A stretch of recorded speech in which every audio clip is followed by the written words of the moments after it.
things like the environment.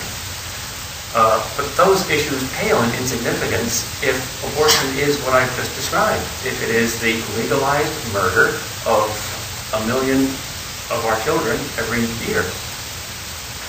So that's the judgment call.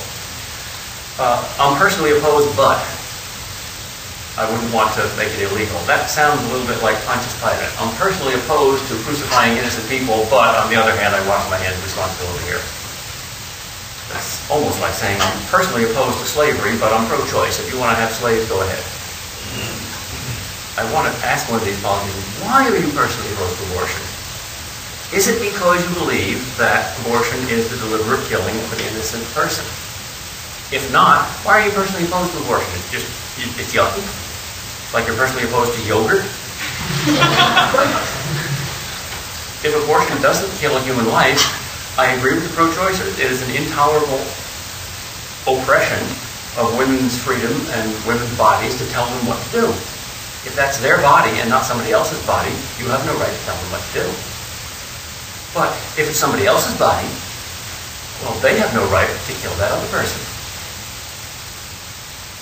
Well, there's 3 kinds of pro-choice arguments. How do you get out of this syllogism of mine? Well, 3 premises. There's the moral premise, there's the factual premise, and there's the legal premise. You can deny any one of the 3 premises, and these are the main 3 escape clauses. In the beginning of the controversy, it was almost always the factual premise that was denied.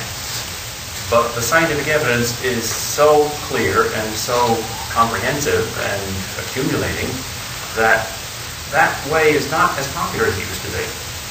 So, believe it or not, I've found that very many pro-choice philosophers now will deny the first premise. There are no universal moral rules. There is nothing that is intrinsically wrong. Except, of course, the things our ideology happens to dislike. When you ask them, do you really think that cannibalism or rape or genocide are morally wrong? Most of them will back down. Some of them will say, no, you can't take that judgment. I'm personally opposed to holocausts, but I wouldn't impose my will upon a Hitler. Most of those aren't that, well, shameless. The third kind of pro-choice escape is, of course, to deny the legal premise. But notice what these premises are. To deny the factual premise, you've got to be really scientifically ignorant. To deny the moral premise, you've got to be really morally ignorant. And to deny the legal premise, you've got to be really legally ignorant, because these premises are absolutely simple. It's wrong to kill innocent people. That's pretty simple morality. Your children are human, like you. That's pretty simple science.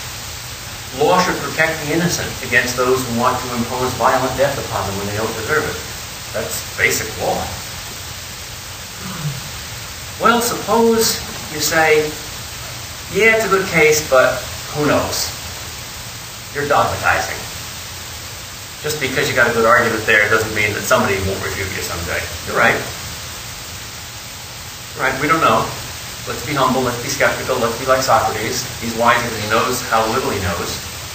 So now I'll give you an argument from the skeptical point of view. There's 2 possibilities. Either we know what this argument claims, or we don't. Let's assume that the crucial argument is the factual one. Let's assume that maybe you know that a fetus is a person with rights and shouldn't be killed, and maybe you don't. That's the Supreme Court's argument in Roe v. Wade. We do not know when human life begins. Human life is a vague term, by the way. Life. Did you ever see life? What color is life? What size is life? A human person, on the other hand, is concrete. I don't think it's wrong to take life. I think it's wrong to take life from a person who has it. When does a person begin? That's the crucial question. Well, there's 2 possibilities. Maybe you know that, maybe you don't. And then there's 2 possibilities. You are right or you are wrong. So, number 1, the fetus is a person and you know it. You're right. Number 2, the fetus is not a person and you know that. You're right.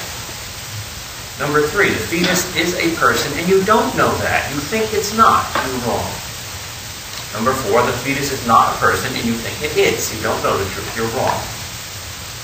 like a Pascal's wager. 2 chances of being right, 2 chances of being wrong. What is abortion in each of these cases? The only 4 possible cases, logically. Case number 1. Fetus is a human person, and you know that it is a human person, and nevertheless you kill it. That's murder. That's the legal definition of murder. Knowingly and deliberately imposing violent death upon an innocent human person that you know to be an innocent human person. Second possibility. The fetus is in fact a person, and you don't know that.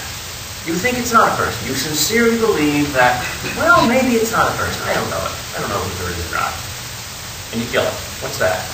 Legally, that is manslaughter, not deliberate murder. It's like running over an overcoat on a dark night in the middle of a highway that has the shape of a human being under it. And it might be an old drunk who's just lying there, stoned in the road. And it might just be an overcoat.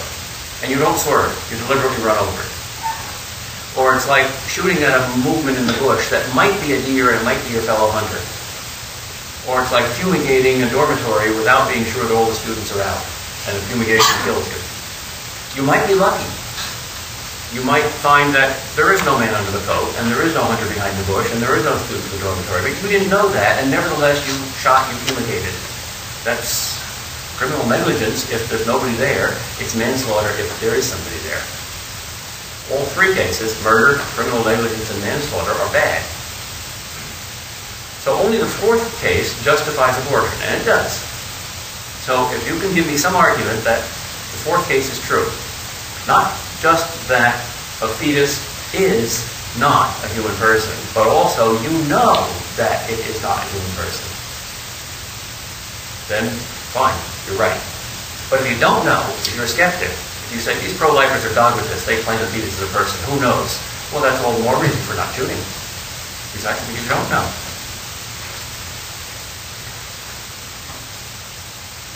I'm not going to end with anything rhetorical. I'm just going to end there. That's the argument.